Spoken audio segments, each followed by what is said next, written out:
we're back again. Darn MMA. Like, subscribe. I don't care. I don't care. I'm going to stop the intro. Like and subscribe right now. But we're back today, and we're going to be ranking UFC champions from least well-rounded to most well-rounded, if that makes sense for all the dumbasses who chose to subscribe to my channel. But no, I'm kidding. But thank you for the reception on the last video.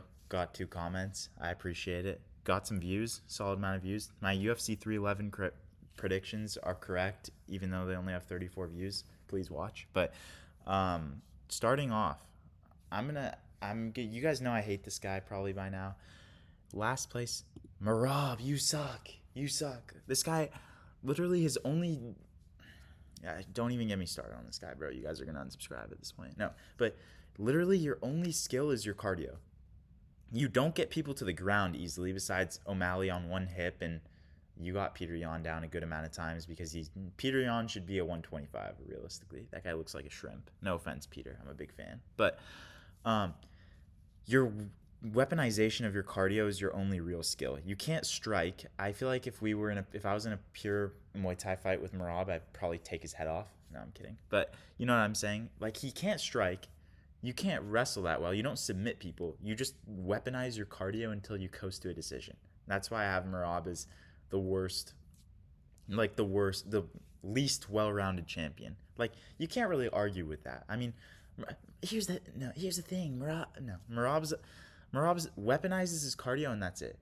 He's a good wrestler. Don't get me wrong, but he doesn't get people to the ground that easily. Jose Aldo, I know I'm not an Aldo fan, but I'll give it to him. He's hard to take down, and Merab just held him against the fence. Anyone who's challenging to take down, Merab can't take down. Aljo, who goes 4 for 50 on takedowns pretty much every fight at bantamweight. Now that he's up to featherweight, he has a better percentage, but at bantamweight, Aljo kind of had the Merab style of, oh, maybe I can get this guy down once and hold him. He took down Peter Yan twice in their second fight.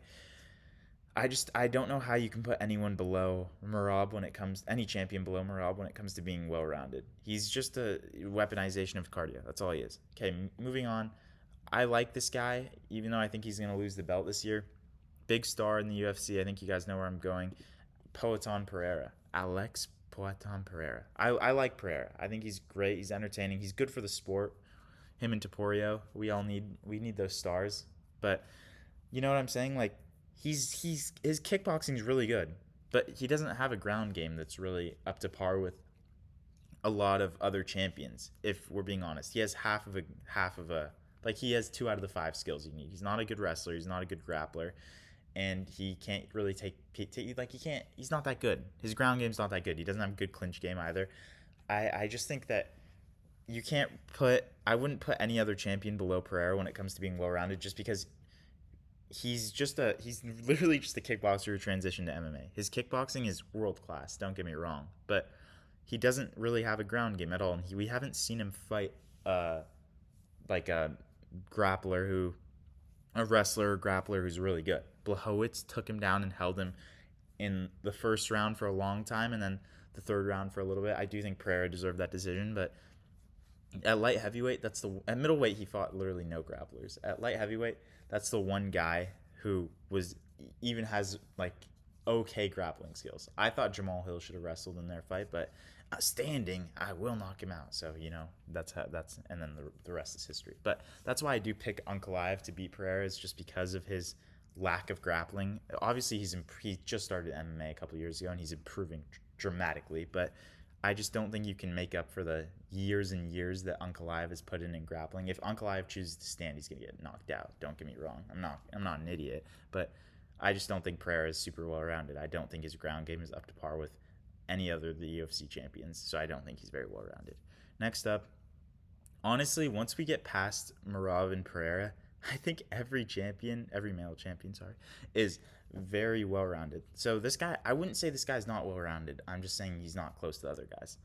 Well, he's kind of close to the guy who's one above him. But Bilal Muhammad, Bilal Muhammad he has good striking. Don't get me wrong. He has good striking for a welterweight.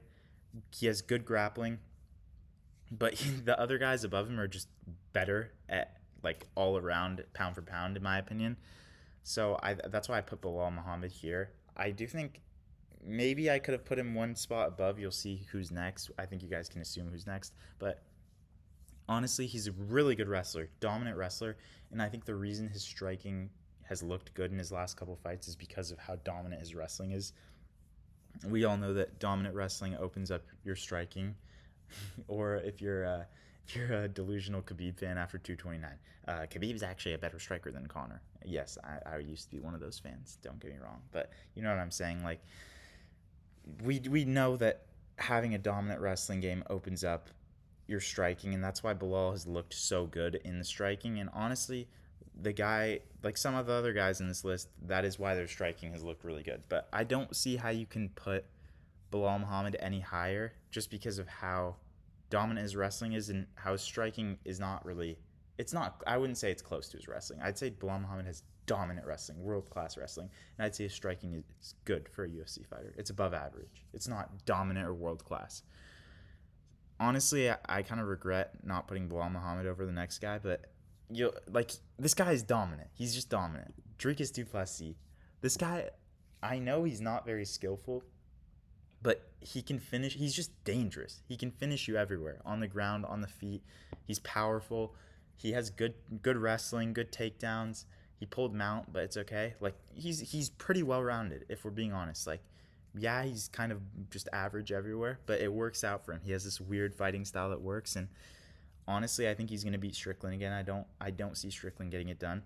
I think his fight style works for him, and it is well rounded. You can't deny that it is well rounded. He has skills everywhere. No, I'm kidding. I'm gonna keep Dricus above Bilal, but he has skills everywhere. You can't deny that. Dricus good like his striking. Okay, I hate saying good when it comes to Dricus. It works for him. His striking works for him.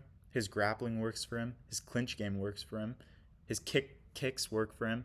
His jiu-jitsu works for him. He submitted Adesanya. No one could take down Adesanya, let alone submit him like 3 years ago. I guess he was fighting Cannonier and Brunson, but like, come on, it worked. It works for Dricus. I'll give him that. Next on the list, honestly, I feel like the division this guy's in kind of brings him down a few pegs just because he's heavyweight. Oh shoot! I just realized I put Aspinall as the champion instead of Jones, but we're gonna put Jones / Aspinall here. We're gonna just put, because I feel like they would rank the same in this list. I think Aspinall is a world class striker with for a heavyweight, world class wrestling and world class jiu-jitsu. No one else mixes it up at heavyweight as well as Aspinall or Jones. That's why I put him this high. Obviously, pound for pound, like you could say, oh well, technically Pantoja's the most well-rounded fighter because he's small and he can do everything. Well, yeah, but as a heavyweight, Tom Aspinall easily, insanely well. I think him and Jones are probably two of the most well-rounded guys we've ever seen at heavyweight.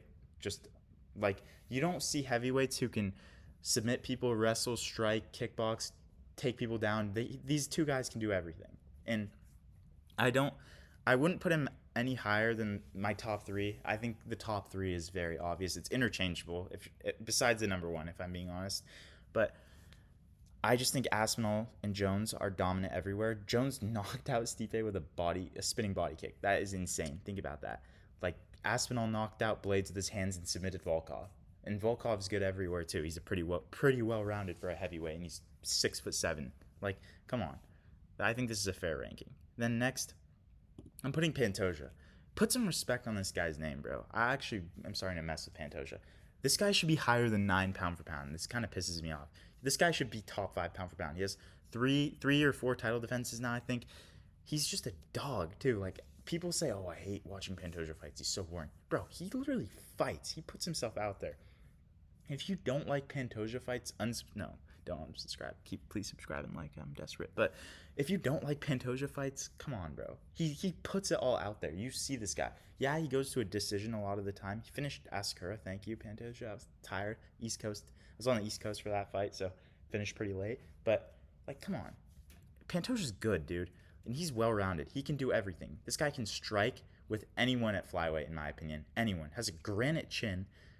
He can kickbox. He kicks. His body kicks are hard, too. He can take you down and just lay and prey on you if he has to. He has good jiu-jitsu. This guy has literally every fighting... Honestly, this guy... There's very good argument to put this guy at number one. Not pound for pound, but number one of this list. But, Like he can literally do any fight style. He can knock you out with his hands if he want. He can. I think he can. He can submit you. He can lay and pray. He literally can do anything, bro. Okay, next guy on the list, Ilia Top Turo. This guy is a dog. That's all I have to say. This guy can wrestle.